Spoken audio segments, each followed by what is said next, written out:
Moment मुझे ये बहुत पसंद है।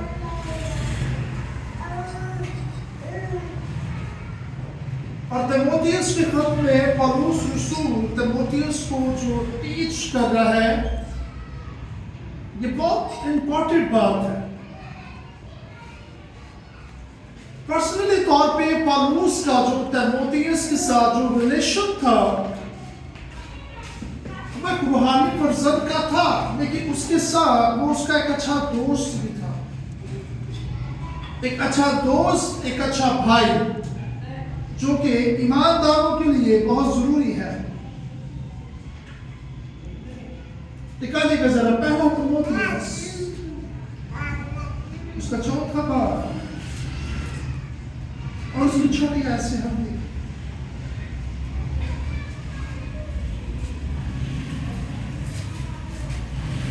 खुदा का बंदा कहता है, अगर तू भाइयों को ये बातें याद दिलाएगा तो मसीह यीशु का अच्छा खातम ठहरेगा और ईमान और उस अच्छी तालीम की बातों से जिनकी तू पहली करता आया है, क्या होगा जी? क्या पाता रहेगा? लेकिन जो इंपॉर्टेंट बात है वो क्या कह रहा है? उन ईमानदार भाइयों को वो बातें क्या कर? याद दिला। क्योंकि उस जगह पे तिमोथियस जब तसलीकियों के अंदर खिदमत करने जाता है, तो तसलीकियों का जो खत लिखा गया, वहां पर पौलुस ने 3 लोगों की मदद ली थी, सिलास और तिमोथियस और वो खुद। ये 3 लोग वहां पर खुदा की खिदमत कर रहे हैं और पौलुस तिमोथियस को ये बातें दोबारा से क्या कह रहा है कि ये बातें उन भाइयों को याद दिला, क्योंकि वो कलाम को भूल चुके हैं। उनके पास यकीन दहानी नहीं है।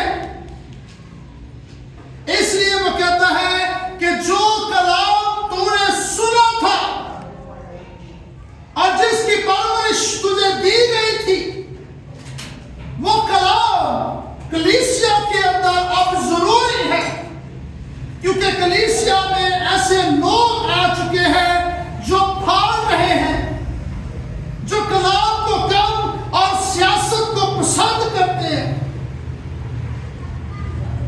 और उनकी तमाम जो बातें हैं वो दूसरे ख्यालात से मिलती हैं। और आगे क्या लिखा है? लेकिन बेहुदा और दुनियों की कहानियों से किनारा कर और दीनदारी के लिए रियासत कर। तुझे प्रैक्टिस करनी पड़ेगी। तुझे फिर से खुदावन में अपने आप को प्रैक्टिस करना पड़ेगा। जब आप कोई काम छोड़ देते हैं, आप उसे दोबारा करते हैं, आप उसकी प्रैक्टिस करते हैं, रियासत करते हैं, ताकि वो काम अच्छे तरीके से किया जाए। और पौलुस कहता है कि कलीसिया में ये जरूरत है कि दीनदार फिर से रियासत करे, फिर से अपने आप को उन कामों के लिए तैयार करे। लेकिन उससे पहले वो क्या कह रहा है? अच्छी तालीम, बेहुदा और बूढ़ियों की सी तालीम किनारा करना, क्योंकि ऐसे लोग आपको पुरानी रस्मों में लेके जाते हैं। वो आपको कहानियां सुनाते हैं, एक शहजादा सीधे तुझी, वो आपको बेहुदा कहानियां सुनाते हैं। पौलुस कहता है बेहुदा बूढ़ियों की सी कहानियों पे गौर ना कर और कलीसिया में ये बात बता कि ऐसी कहानियों से गुरेज करो, ऐसी कहानियों से किनारा करो, ऐसी बकवास बेहुदा बातों से किनारा कर, क्योंकि ये तेरी दीनदारी में रुकावट है, ये तुझे रोकती है, ये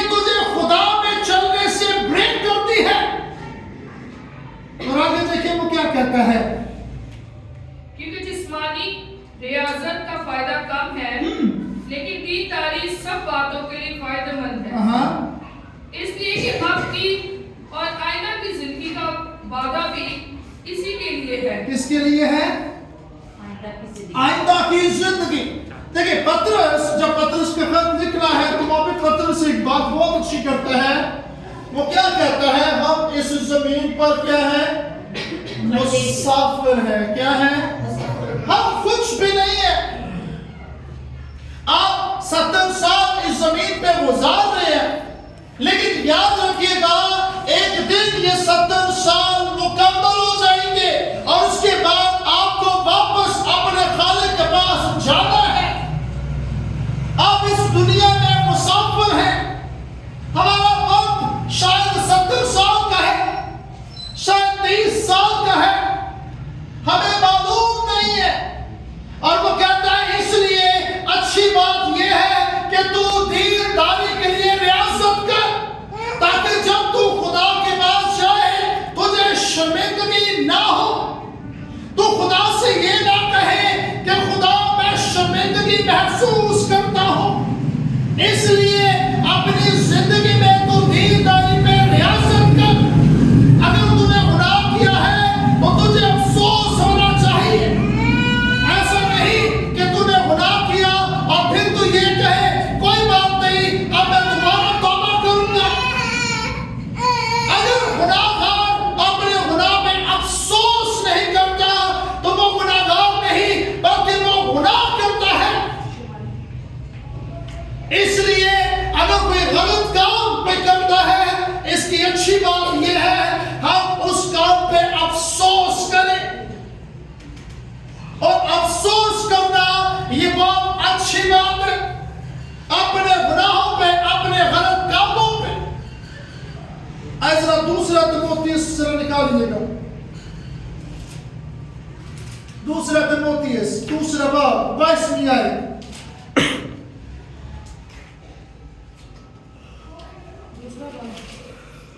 दूसरा तिमोथेयुस दूसरा बाब 22वीं आयत। जवानी की ख्वाहिशों से भाग और जो पाक दिल के साथ खुदावंद से दुआ करते हैं। जवानी की ख्वाहिशों से, क्योंकि उस दौर में कलीसिया में ऐसे काम होना शुरू हो गए थे जो ठीक नहीं थे। और पौलुस तिमोथेयुस को कहता है कि ये बात बहुत जरूरी है कि तू कलीसिया को आगाह कर कि तू अपनी जवानी की ख्वाहिशों से दूर भाग। वो तुझे खुदा में गिरने देती है, वो तुझे खुदा में कमजोर करती है। वो जिस्मानी ख्वाहिशें जो तेरे करीब आती है और खुदा से दूर चली जाती है, ऐसी ख्वाहिशों से किनारा कर और खुदावंद से दुआ कर कि वो तेरे साथ कलाम करे। क्या लिखा है आगे?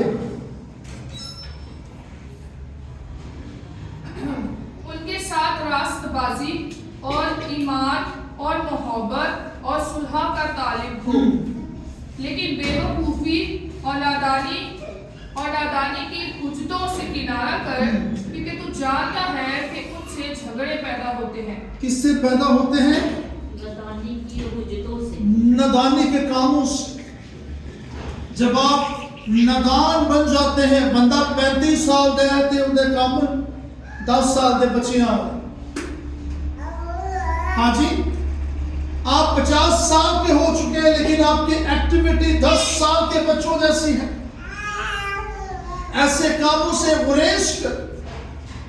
अगर तू अपनी उम्र के साथ अडल्ट है, इसका मतलब यह है कि तुझे मैच्योर होना चाहिए, तुझे अक्लमंद होना चाहिए।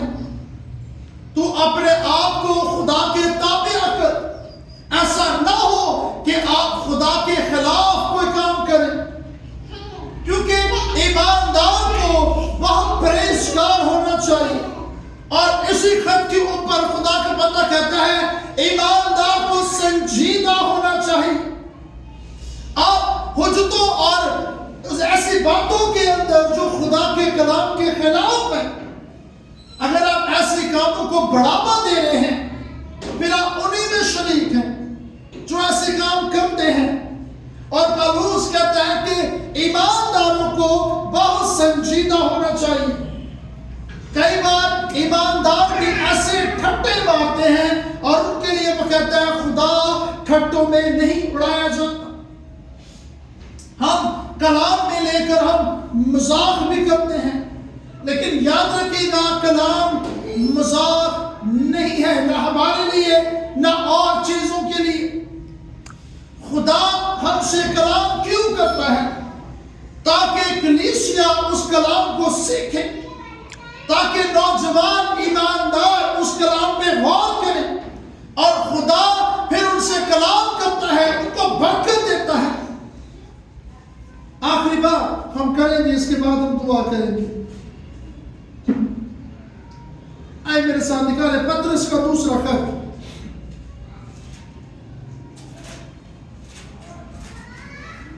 पतरस का दूसरा खत निकालिए, उसका दूसरा बाब, दूसरा बाब, उसकी 14वीं और 15वीं आयत।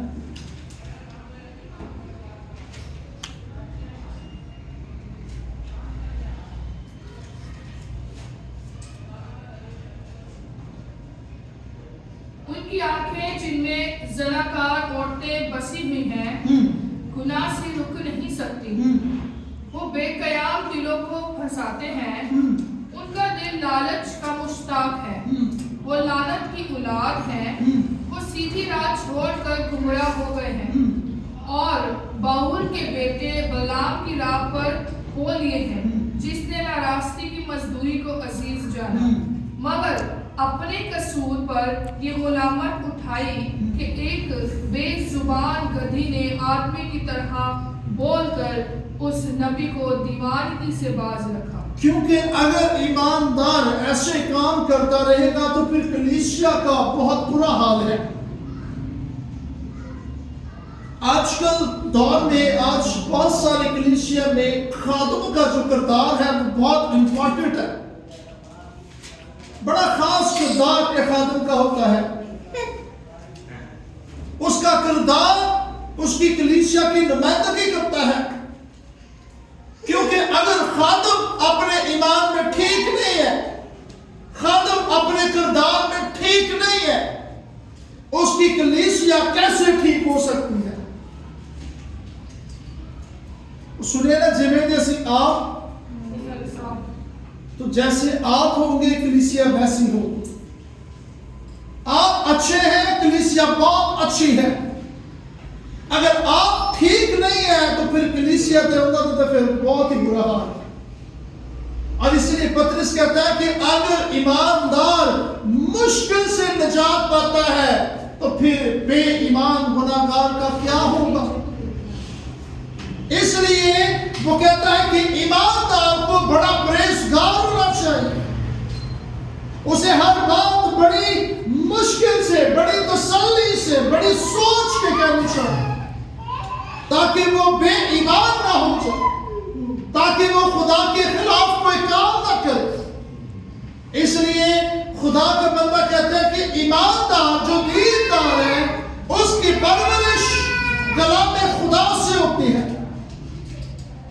आप ईमानदार हैं, आपने बपतिस्मा लिया, आपने यीशु को कबूल कर लिया, लेकिन याद रखिए अगर आप बपतिस्मा लेके ईमान रख के आप फिर गए खुदा से, आप खुदा से दूर हो गए, आपने और काम करना शुरू कर दिया, आपने अपने दोस्तों के साथ आवारागर्दी भी की है, लेकिन अगर आप खुदा से दूर है, तीमुथियुस कहता है ऐसे भाइयों के लिए दुआ करो ताकि वो फिर से खुदा के पास आए। ऐसे भाइयों के लिए तू दुआ कर, क्योंकि वो खुदा की मोहब्बत से दूर हो गए हैं। अगर आप ऐसे भाइयों को जानते हैं तो फिर हम उनके लिए आज दुआ करेंगे ताकि वो फिर से यीशु की मोहब्बत को महसूस करें, वो यीशु की मोहब्बत को फिर से अपने अंदर लेकर। आमीन। आए अपनी आंखें बंद